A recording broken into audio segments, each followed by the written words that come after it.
राधानगरी येथील अपक्ष उमेदवार ए.वाय. पाटील यांच्या प्रचारार्थ गारगोट येथे वंचित बहुजन आघाडीचा भव्य प्रचार मेळाव्याचे आयोजन करण्यात आले होते। या मेळाव्याला हजारोच्या संख्येने नागरिकांनी हजेरी लावली। कार्यक्रमात पक्षाचे नेते, स्थानिक पदाधिकारी, कार्यकर्ते आणि विविध क्षेत्रातील मान्यवर उपस्थित होते।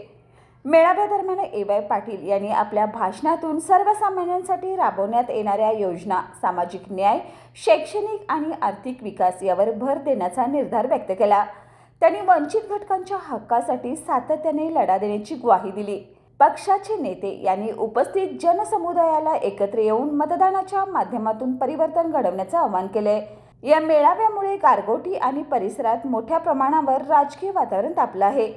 कार्यक्रमाची सांगता उत्साहपूर्ण वातावरणात झाली। वंचित बहुजन आघाडीच्या प्रचाराला या मेळाव्यामुळे मोठी उभारी मिळण्याची शक्यता आहे।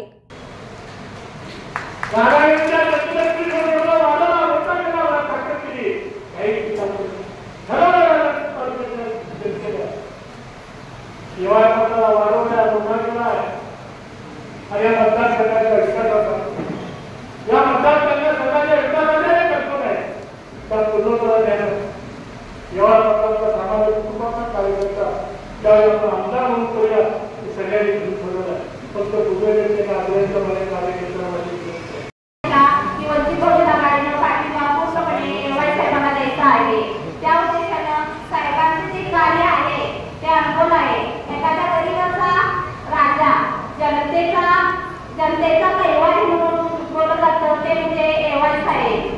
पैशातून आता सध्या चाललेला आहे, पैसा भेटायचा राजकारण चालले आहे, पैसा द्यायचा, निवडणूक जिंकायची व निवडणूक जिंकायची व पैसा मिळवायचा, उद्योगधंदे करायचे। हा धंदा कुठेतरी बंद पडला पाहिजे व तुमच्या आमच्यासारख्या सर्वसामान्य महिलांचा विचार कुठे घेतला पाहिजे। सगळ्यांना सांगावं वाटतं की मुळात आम्ही आमचं चांगलं करायसाठी निघालो आणि कोणालाही वाईट करायसाठी निघून निघालेलो नाही।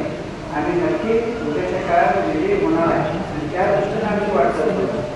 सुरुवातीचे काही दिवस जगत पाटील साहेब आम्हाला या शंकाची कुशलता होती की कुठं जायचं होतं, पण नक्की गेले 4 दिवस आले तर नक्की एक आम्हाला विजयाची त्यांना सुद्धा माहिती आहे की तेलाचा डबा आज 2500 रुपयाला झालेला आहे। मला सांगा, एका हाताने द्यायचं आणि दुसऱ्या हाताने काढून द्यायचं, हा दळबद्रीपणा हे सरकार करत आहे आणि आमचीच बोटं आमच्या डोळ्यात घालण्याचं काम सुद्धा हे सरकार करत आहे। त्यामुळे माझ्या माता महोदयांना माझी विनंती आहे की तुमच्या आमच्या लेकरांच्यासाठी, तुमच्या आमच्या समाजाच्यासाठी कुठला नेता आहे त्याचे विचार करण्याची वेळ या मतदारसंघाच्या कडे आलेली असेल तर 20-25 वर्षानंतर पहिल्यांदा आलेली आहे आणि म्हणून एक हक्काचा माणूस, तुमच्या आमच्या घरचा माणूस देण्याचं काम या निवडणुकीच्या माध्यमातून झालं पाहिजे असं मला वाटतं। आणि तो नेता कोण असेल तर ते म्हणजे आदरणीय ए.वाय. पाटील साहेब। आणि